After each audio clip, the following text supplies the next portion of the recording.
What's up guys, welcome to Voicey here. This is your host Captain Zach, and today's subreddit is r/IDontWorkHereLady with a glorious bonus story from r/Today I Fudged Up.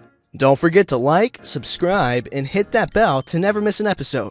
This story is called Karen at the Hospital. I'm a long-time reader and YouTube watcher, but I never posted anything on here. Finally, something happened that I can share with you guys. First of all, short backstory. I'm studying biomedical technology in Germany, but our 5th semester is supposed to be an internship or something like that to gain experience during our studies. My internship is taking place in Brazil at a microbiological laboratory that's working with a nearby hospital in terms of cancer research. I am a 187 centimeter tall, dark-haired man, and even though I am 21, my beard makes me look more like around 26. Our work uniform is a normal white lab coat, sometimes with the logo of the hospital or university, depending on where you ordered it. Mine has the logo of the hospital stitched on the arm and my name on it, obviously without a doctor as a title because I'm just a student. As we work with human cells, we get samples from the hospital,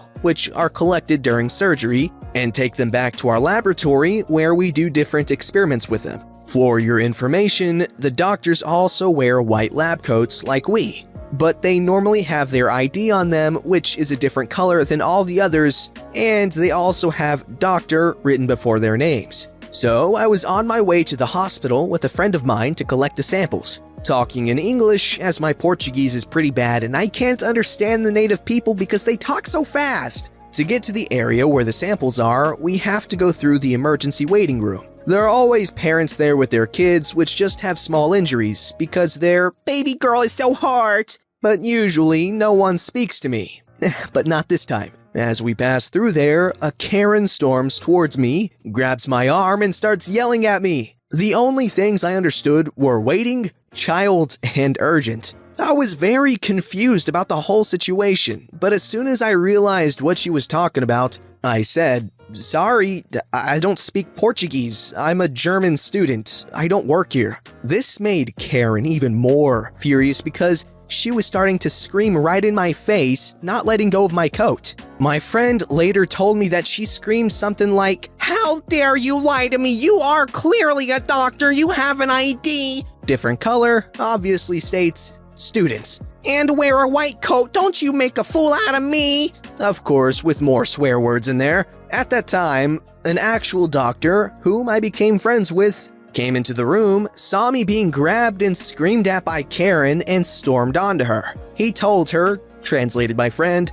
"How come you grab innocent students that just want to do their work and scream at them? This young man has nothing to do with your entitled ass having the nerve to come to the emergency room because such a minor injury. It was really just a small scratch. Now, get out of my freaking hospital." He's the chief doctor. "Put some bandage on it and don't you dare assault our staff any further." The lady, with a face like no one ever spoke to her like that before, just stood there with an open mouth, grabbed her child, and left without a word. The doctor apologized to me, saying that this lady comes here very frequently with lots of unnecessary stuff, just because she thinks her precious child should be treated better and faster, so she doesn't want to make any appointments. He took his break early, we all went to get some ice cream, and then got the samples and headed back to our lab.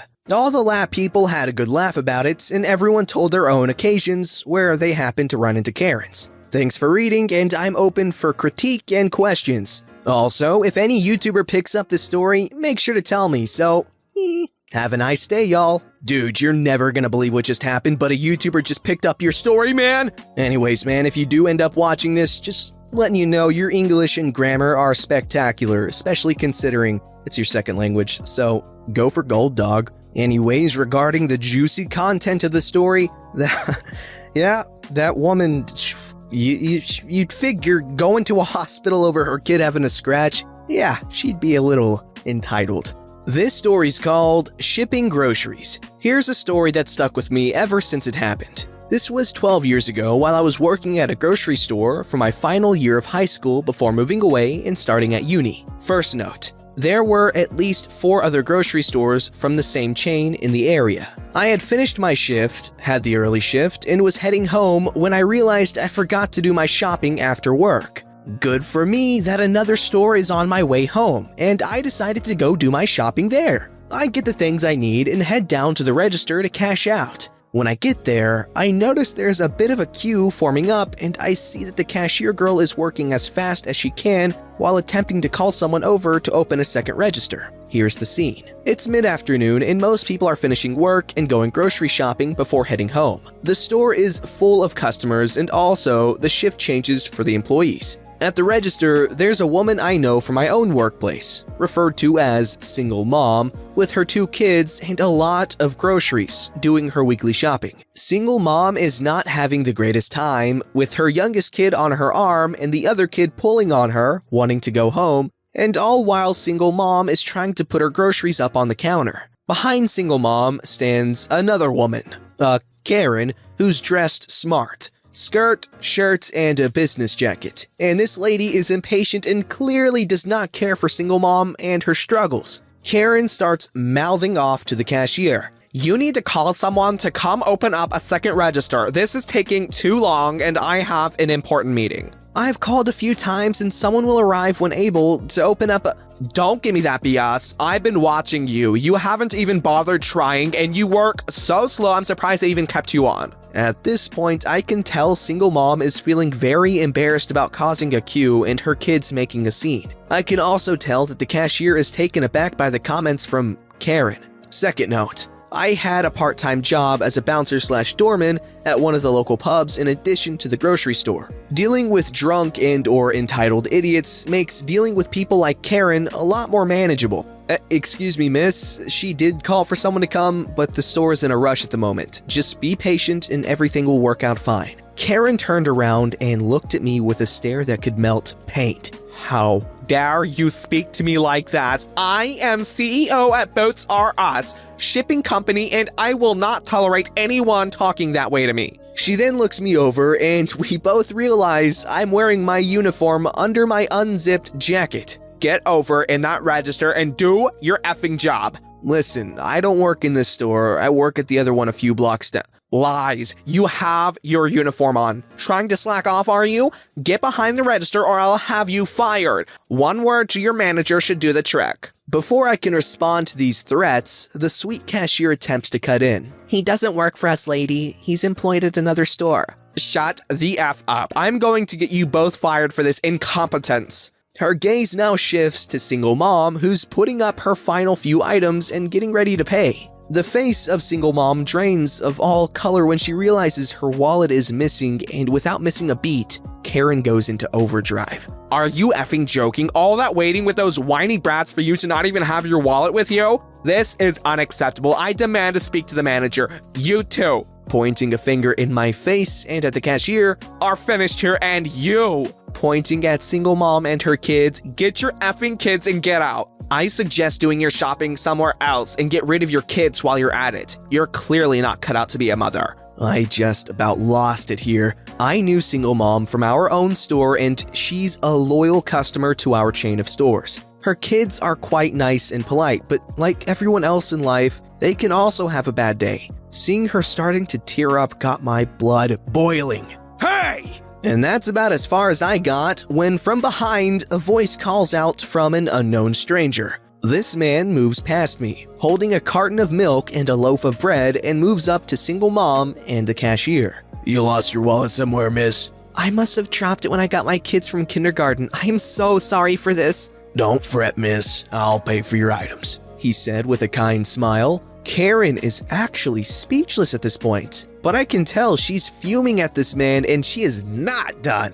"Who the heck are you? You just cut the line Enough! I've been standing here watching you treat these people like dirt, and you should really consider how you behave, especially in public." "Excuse me? How dare you talk to me like that? You should have just shut up and stayed out of this because it's none of your business." I felt bad for the kind man who helped out single mom and was really polite about it all. He was gonna get worked over by Karen for this, but to my surprise, he was really calm and actually starting to smile. Then, without saying a word, he handed her a business card. A little confused about it, she accepted it and studied it for a bit. Her face turned pale and she dropped her groceries on the floor. Her eyes were wide as plates and rapidly moving from the card and to the man. You see, I think you should pack your office and look for work somewhere else. Karen had just started her job at Boats R Us shipping company. She was not the CEO, but a secretary. The man, however, was the owner and chairman of the board of Boats R Us. A little case of I don't work here and instant karma, and yeah, I'll remember that story until the day I die. Oh boy, that was beautiful! Those are the kinds of endings we want to see in I Don't Work Here Lady. I don't care if that story is improbable. Is it? Which one is it? Improbable. But that was good. I like that. I believe I read a story similar to this, either on Daily Dose of Reddits or here on VoiceyHere, but the story was, there was this restaurant and there was this big business group, office business group lunch dinner thing. And they were just a bunch of jerks, and this one lady in particular, she was like,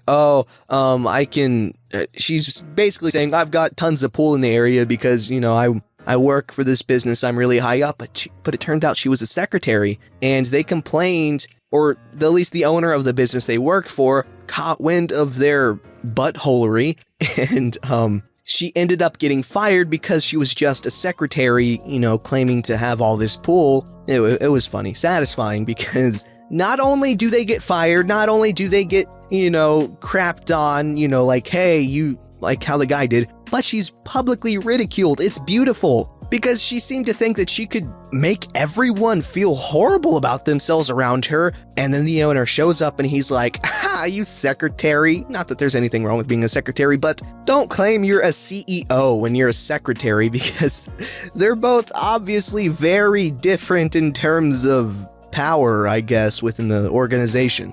This story is called Today I Fudged Up by Getting Way Too High Off Edibles Before the Star Wars Premiere and Embarrassing Myself Beyond Measure. I was going to the Star Wars The Rise of Skywalker premiere when a friend offered me a hash brownie. I used to smoke occasionally, but I hadn't gotten high in a long time, so my tolerance was very low. My friend said they weren't too strong, so I ate one, and shortly after, I left my friend's apartment heading to the cinema on my bike. I have limited experience with brownies, but as far as I remember, they don't kick in before like an hour and a half. This one kicked in 15 minutes into my bike ride. I knew this was just the start and the intensity would just keep increasing, but I figured I'd be good once I got to chill in a cinema seat with a big bucket of popcorn. I was meeting with 3 friends inside the cinema, and they both brought their girlfriends. I was way too high to be comfortable to speak to anyone that I didn't know super well. Once I arrived at the cinema, I was higher than I have ever been.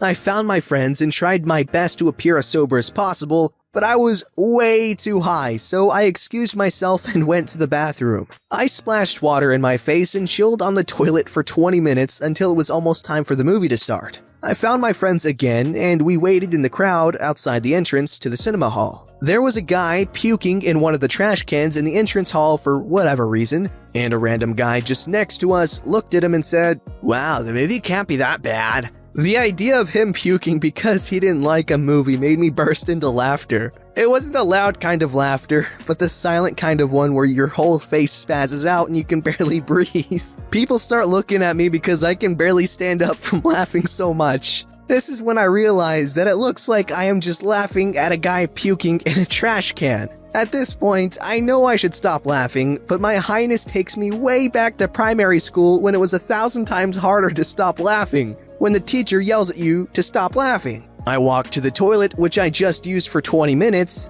to try and calm down. I quickly stop laughing inside, but the moment I walk out, I burst into laughter when I see the guy is still at the trash can. So I 180 and spend a few more minutes calming down. At this point, my head is focused towards just getting inside and getting into the cinema seat. The cinema seat is like the pot of gold at the end of the rainbow. I walk out and we enter the cinema hall and find our seats without any problems. My friend asks me if I'm alright. I tell him and my other friend sitting next to me that I ate a brownie and it was a bit too intense. We usually make fun of him being too practical and cautious. When he tells me the second time if I remember to put my phone into flight mode, I decide to go to my phone and put it into flight mode and fill the whole alarm tab up with alarms as a joke. I ask him if it's alright now, we laugh it off, and I put my phone into the jacket. We have 7 seats for 6 people because one guy couldn't make it, so we put all of our jackets on the last seat.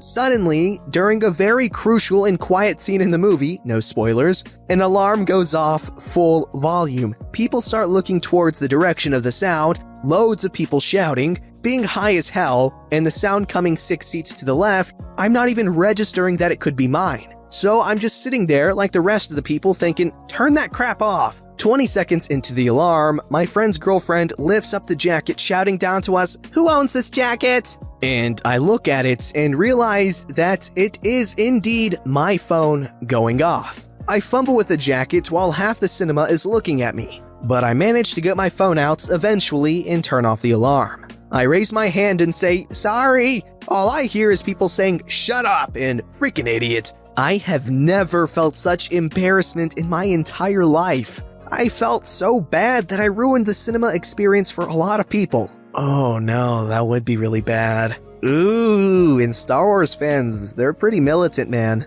Also, quick little other thing, okay? I'm a Star Wars fan, okay? I have been for a long time. And when The Force Awakens came out, I got so excited, I had to go see it. And I watched it, and I thought it was amazing, I mean, okay, I didn't think it was amazing. I take that very much back. I thought it was pretty good. I just felt the story just felt kinda not big enough. I don't know how else to put it, but it was just kinda, I don't know. But anyways, and then I kinda skipped all those extra movies because I just did not get excited for them. And then The Last Jedi came out, and I was pretty excited, and I went to see it, and I thought it was pretty good. Don't kill me. I'm pretty easygoing when it comes to movies. I like a lot of stuff I probably shouldn't. However, I simply cannot get excited for this new Star Wars movie, Episode 9. I just can't. I'm not excited for it at all. I don't know why. Who else is in the same boat as me? I'm not going to claim that I'm a Star Wars mega fan because I know for a fact there are many people who are way bigger fans than me. But I've watched all the movies multiple times and I just can't get excited for the new one. Don't forget to like, subscribe, and hit that bell to never miss an episode.